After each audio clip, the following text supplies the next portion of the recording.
both conventions did what they needed to do. And I think you're correct that the Democratic convention was interested in targeting particular groups. As you see in your poll, Biden's lead in suburbia is quite substantial, and suburbia has a majority of all voters, so it's certainly not monolithic.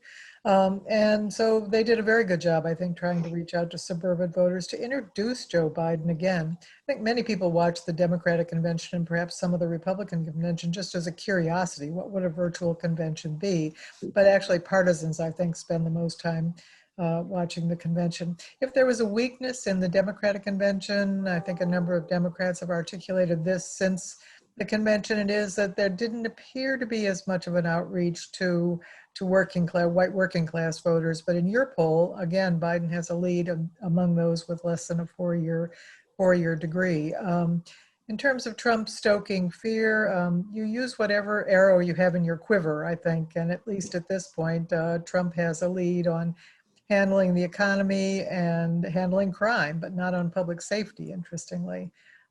So at that point, I think he was just trying to stress what he feels his strengths are at the convention. But again, it didn't produce much of a bump. Well, I think to Karlyn's point, the interesting thing in all this has been the effort, I think, on the part of the Trump team to shift the agenda, get us away from discussing things that he doesn't score well on, handling of the coronavirus, handling of race relations. And as Karlyn mentioned, crime seems to be more of something that is into his strong suit.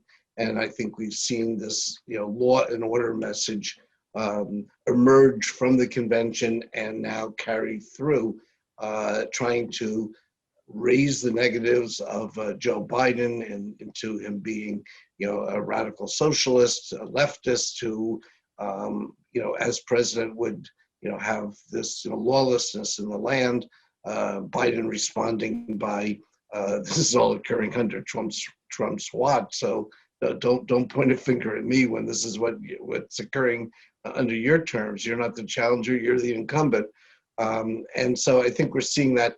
And to the demography of this, I think Karlyn's exactly right. The Trump campaign is trying to get a bigger bang for their white working class buck. So they're going back to 2016 and saying, how do we get into these industrial Midwest states, which we carried then, plus maybe Minnesota, which seems to be more in play this time than it was 4 years ago. The Democrats are trying to build the momentum from 2018, where women, suburban voters helped with the so-called blue wave in the congressional elections, and they're trying to continue that.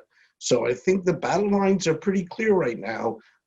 Democrats having expanded their reach, Republicans trying to get more out of what they get. So in a sense, a shrinking group, but trying to get a greater support from that group.